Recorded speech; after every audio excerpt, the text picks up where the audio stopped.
इस बैठक को खत्म करने की पूरी कोशिशें की जा रही हैं। इजराइल किसी न किसी जरिए ये चाह रहा है कि ईरान और अमेरिका के बीच बातचीत ना हो।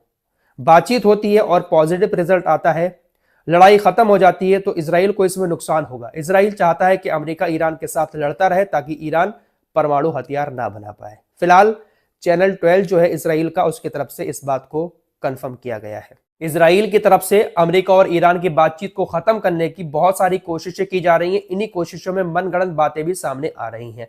कल एक खबर आई कि जो अरब सागर में अमेरिका का यूएसएस विमान वाहक पोत इब्राहिम लिंकन मौजूद है, वहां पर ईरान ने एक ड्रोन अटैक किया।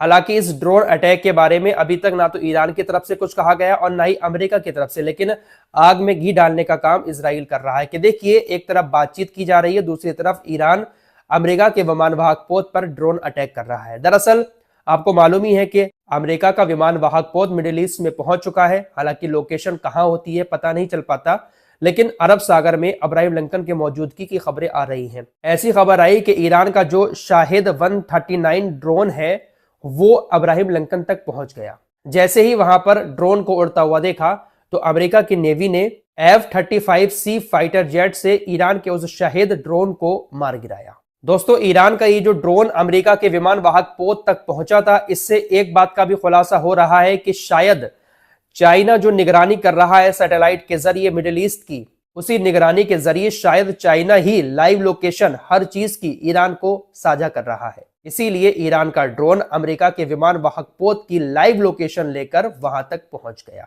अमेरिका मिडिल ईस्ट में अपने हथियार, अपने जहाज तैनात तो करता है, लेकिन लोकेशन का पता नहीं लग पाता है। फिलहाल अब ऐसी खबरें आ रही कि जब बातचीत का दौर शुरू होने वाला है, तो अब अमेरिका अपने विमान वाहक पोत यूएसएस इब्राहिम लिंकन को अरब सागर से तकरीबन 1400 किलोमीटर दूर ले गया है। अदन की खाड़ी जो है वहां पर अब उसने अपने इब्राहिम लिंकन को तैनात कर दिया है। अरब सागर जो है वो ईरान के थोड़ा करीब है। अदन की खाड़ी जो है, जो समुद्र के अंदर ही है, वो ईरान से तकरीबन 1400 किलोमीटर दूर है। अब खबर आ रही है कि अमेरिका उसको वापस वहां पर ले गया है। ईरानी नौसेना के हवाले से एक ऐसी खबर भी सामने आ रही है कि ईरानी नौसेना ने तकरीबन 2600 किलोमीटर पानी के अंदर मार करने वाली एक पनडुब्बी मिसाइल का अनावरण किया है। तकरीबन 2600 किलोमीटर पानी के अंदर एक गुप्त पनडुब्बी जाकर मिसाइल अटैक कर सकती है।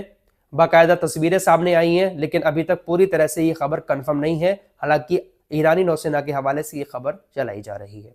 तो ईरान के पास मिसाइलें एक से बढ़कर एक हैं। लंबी दूरी की मिसाइलें भी हैं, पानी में मार करने वाली मिसाइलें भी हैं, और ये सारी जानकारी अमेरिका को है। इसीलिए शायद अमेरिका ईरान के साथ बातचीत करने के लिए राजी हुआ है, वरना अमेरिका इतनी आसानी से किसी से बातचीत करता नहीं है।